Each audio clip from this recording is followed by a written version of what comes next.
Hello and welcome to the Herald Gaming channel. Today we are diving into all the information shared at the Guild Wars 2 livestream event, which took place on the 30th of August. But before we drill down into all those yummy reveals, I want to say a big thank you to all my wonderful Patreons who keep this one-woman show, well, up, running and relatively sane. If you would like to join them, there are links below. So I'm going to do a TLDR information dump, then I'm going to go into greater detail about the narrative direction reveals. Please do take advantage of the links in the description and the pinned comment. I have time-stamped all the bullet points so you don't have to sit through content news that you're not interested in. Okay, TLDR. Heart of Thorns is now included when you purchase Path of Fire. If you have already purchased Path of Fire only, you will get Heart of Thorns for free, and that should be landing in your mailbox in about a week.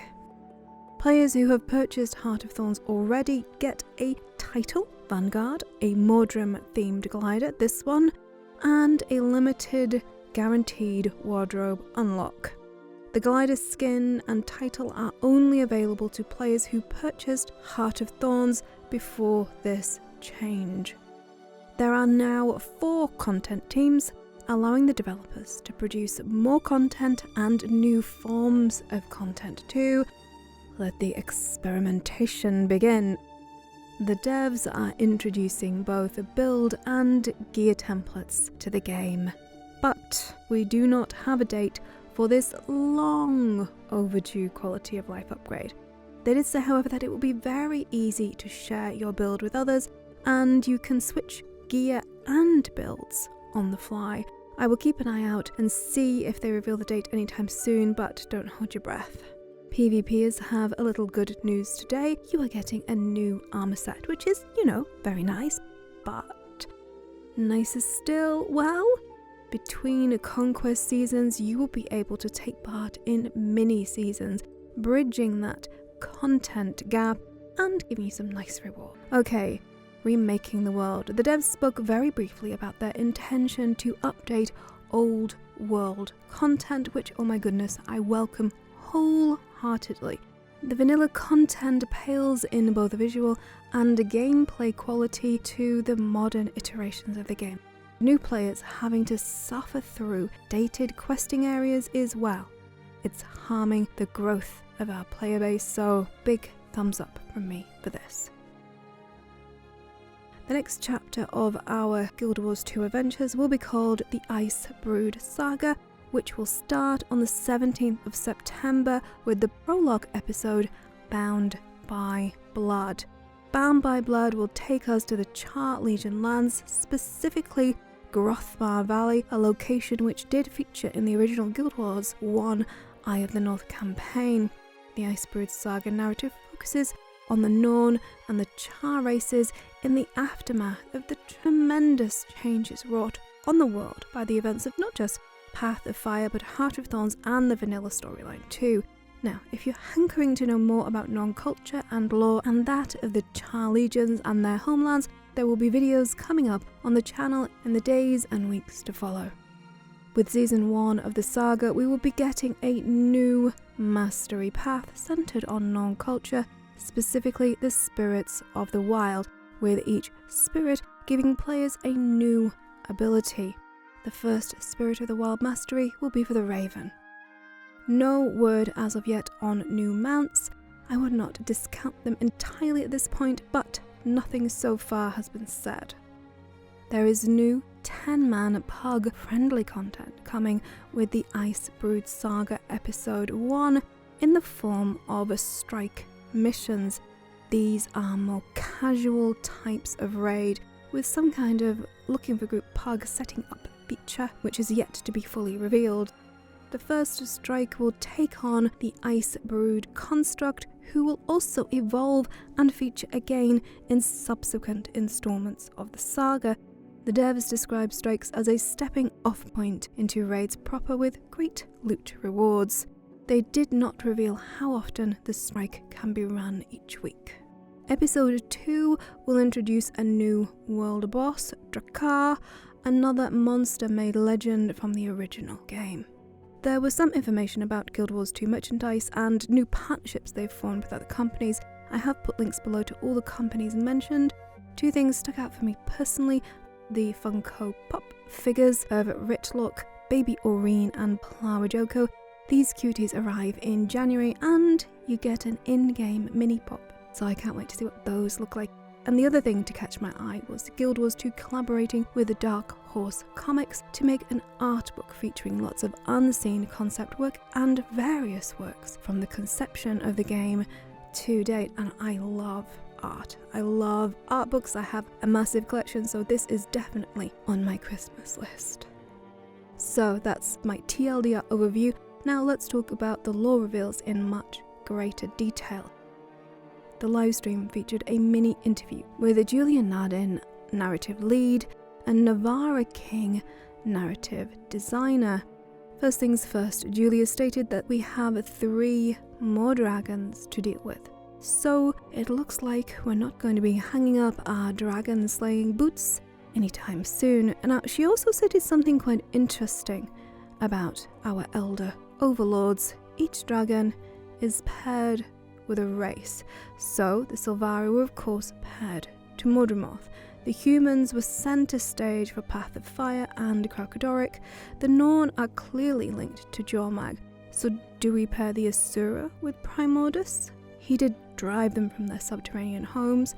And who do you think will be dancing with Steve? Perhaps the Lagos or the Quaggan are linked to the Oceanic Dragon. What about the Charr? Maybe Primordus too via the Flame Legion? Do let me know what you think in the comments. I'd be very interested to know. On to Bound by Blood. So the prologue will be in part a celebration of our victory over all the Elder Dragons that we've killed so far, taking place at the All Legion rally in the Legion homelands of Grillmarth Valley. What to expect? Well, there will be Charr rock concerts, derby races, Colosseum battles, and the Flame Legion ceremonial effigy burning event. I'm not sure what all of these things are, but I'm really looking forward to them. Now, I imagine this list of activities is not exhaustive, but these are the only ones that the devs talked about today. Okay, so we will also be getting to know our buddy Rytlock a little bit better and see him throw down with his Imperator, aka boss Bangar Ruinbringer, who featured in Rytlock's Requiem. Links in the top right hand corner of your screen to a reading of his story. Ruinbringer also featured in this wonderful and super spoilery scene that was shared with us too. I'm here now. Nobody wants you here. Come. You're the one who ordered me here. Sentimentality. For a second, I forgot what you really are. Your tribune.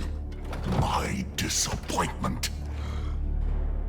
Good thing your cub had me for a father.